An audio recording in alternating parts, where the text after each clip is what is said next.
Hi, I'm Howard Shue, and I'm the music director of the Valdosta Symphony Orchestra, and I've been here since 2009.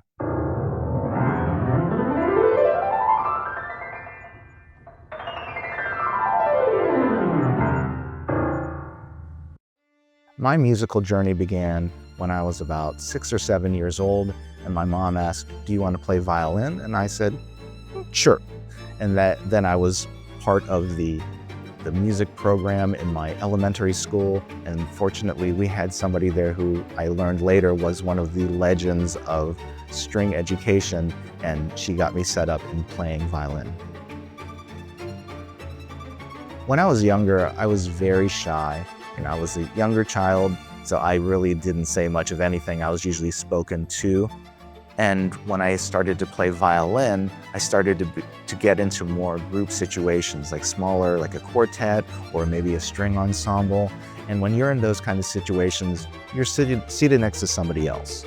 And those are opportunities where you're going to have to talk to them at some point. Because when you have a stand partner, for example, you have to establish who's going to write in the suggestion that came from the conductor, who's going to turn the page. And then after a while, you realize when you sit down with them, you can be saying, "Oh, hi, how are you doing? How was your day?" And that started to open me up because those were more opportunities to interact with others. And then even better, since we were both playing strings, we had similar interests. So we were similar types of children, and those were some of my best friendships. So as I progressed as a violinist, I was fortunate to play in the Pittsburgh Youth Symphony Orchestra. And I remember specifically, we were playing Stravinsky's Firebird Suite. And I was so excited by this piece that I went out and I got a record, and it was Leonard Bernstein. And I just listened to it over and over. Then when we were rehearsing it in youth orchestra, I remember specifically the conductor did not slow down as much at one of the climactic points. And I thought, but Bernstein did, why aren't we?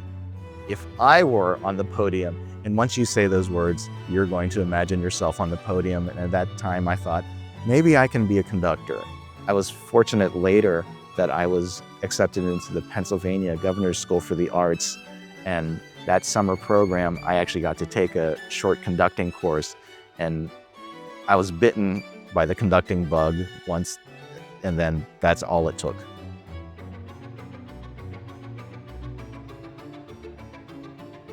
Conducting is a very strange art because when you are looking at a score, you're looking at basically the instructions from the composer. It's the feelings and beliefs and words of the composer to you. And it's our job to interpret what is being printed on the page and then transmitting that to the orchestra. A lot of conductors have found varying degrees of leeway in how to interpret the markings, and two conductors can interpret things in very different ways. And in our industry, there are some conductors who are known as they're sticklers, they're literalists. They will say, if it's not on the page, you don't do it. And there are others who believe, well, I think I know what they're saying, and it could be even better if you do this.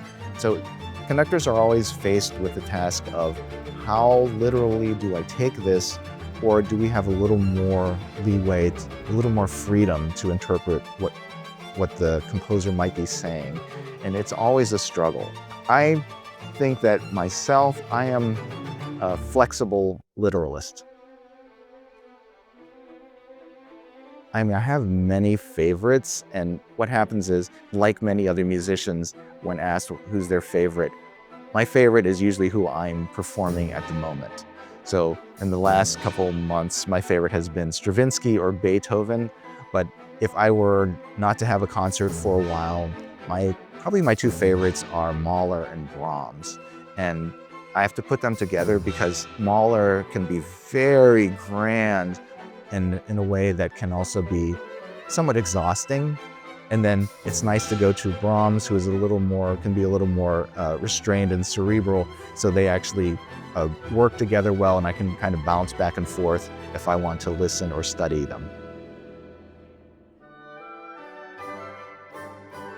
So I actually have a playlist that I listen to, and actually it's nice to listen to this so I'm not listening to classical. And I tend to be a huge fan of classic rock.